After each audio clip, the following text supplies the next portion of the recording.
बिस्मिल्लाहिर्रहमानिर्रहीम। अस्सलाम वालेकुम। आज मैं आपके साथ स्पाइसी चीज़ी पास्ता मैकरोनी की रेसिपी शेयर करने जा रही हूँ।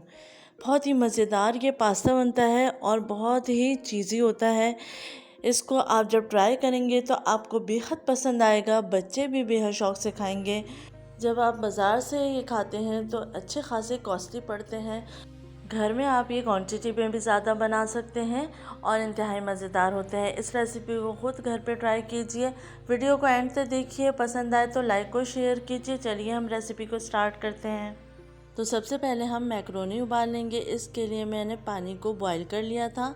जैसे ही बबल्स आना शुरू हो गए थे तो मैंने मैकरोनी डाल दी है 1 पैकेट और 1/4 टीस्पून नमक डाल दिया है। अब इसको मिक्स करके इतनी देर उबालेंगे कि मैकरोनी गल जाए। तो थोड़ी देर हम इसको उबाल लेंगे। अब आप देख सकते हैं मैकरोनी उबल चुके हैं। अब हम फ्लेम को ऑफ कर देंगे और इसको छान लेंगे। अब एक पैन ले लेंगे, उसमें डाल देंगे 2 टेबल स्पून तेल और साथ ही मैं इसमें ऐड कर दूंगी लहसुन चॉप किया हुआ। तो 1 टीस्पून लहसुन लिया है। इसको हल्का सा फ्राई करेंगे। इतनी देर फ्राई करना है कि इसका हल्का सा कलर चेंज हो जाए। साथ ही मैं इसमें ऐड कर दूंगी प्याज। 1 अदद प्याज ली थी, उसको मैंने कद्दूकश कर लिया था। इसको हम इतना फ्राई करेंगे कि प्याज का कच्चापन ख़त्म हो जाए। तो कच्चापन ख़त्म होने तक इसको फ्राई कर लें। प्याज को फ्राई करने के बाद अब मैं इसमें ऐड करने जा रही हूँ tomato puree. 1 cup tomato puree ली है। तो 2 से 3 टमाटर लेकर उसको उबाल लिया था, छिलके उतार कर, और फिर उसको पीस लिया है। अब साथ ही मैं इसमें ऐड करूँगी नमक 1 टीस्पून और पिसी हुई लाल मिर्च 1 टीस्पून, सफ़ेद मिर्च 1/2 टीस्पून और 1 अदद चिकन कॉर्न क्यूब।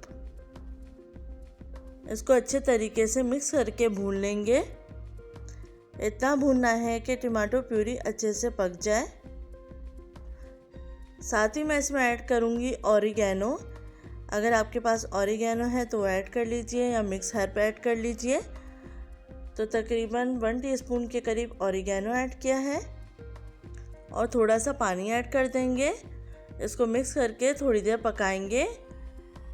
इतनी देर पकाना है कि प्यूरी अच्छे तरीके से पक जाए और मज़ेदार सी सॉस तैयार हो जाए। आप देख सकते हैं तेल ऊपर आने लगा है। तो जब तेल ऊपर आने लगेगा तो फिर हम इसमें ऐड कर देंगे आधा कप दूध और इसको अच्छे से मिक्स कर लेंगे। दूध ऐड करने के बाद थोड़ी देर हम इसको पकाएंगे। मज़ेदार सी ये क्रीमी सॉस बनके तैयार होती है। आप देख सकते हैं थोड़ी देर हो गई है इसको पकते हुए। अब मैंने इसमें ऐड कर दिया है क्रीम। तो 2 to 3 टेबल स्पून आप इसमें क्रीम ऐड कर दीजिए और फिर मज़ीद इसको मीडियम फ्लेम पर थोड़ी देर के लिए पकाएंगे। इतनी देर पकाना है कि तेल अलग होने लगे। तो थोड़ी देर गुजर चुकी है, तेल अलग होना शुरू हो चुका है। मैंने इसमें ऐड कर दिया है उबले हुए मैकरोनी और इसको अच्छे से मिक्स कर लेंगे। अच्छे से मिक्स कर लीजिए और मिक्स करने के बाद फिर मैं इसमें ऐड करूँगी चेडर चीज़ और मोज़रेला चीज़। तो आधा कप चेडर चीज़ ली है, आधा कप मोज़रेला चीज़ ली है और दोनों को ग्रेट कर लिया था। दोनों ऐड कर दी हैं। अब इसको भी अच्छे से मिक्स कर लेंगे। तो ये मज़ेदार से चीज़ी पास्ता तैयार हो चुके हैं। आप देख सकते हैं कितने क्रीमी और चीज़ी लग रहे हैं और खाने में भी बेहद मज़ेदार हैं। तो इस रेसिपी को आप ज़रूर ट्राई कीजिए, बच्चों को भी बेहद पसंद आएंगे और चीज़ लवर्स के लिए तो ये बहुत ही मज़ेदार रेसिपी है। अब हम इसको डिश आउट कर लेते हैं। आखिर में गार्निशिंग के लिए हरा धनिया पुदीना डाल दीजिए। उम्मीद है आपको ये रेसिपी पसंद आएगी। अल्लाह हाफ़िज़।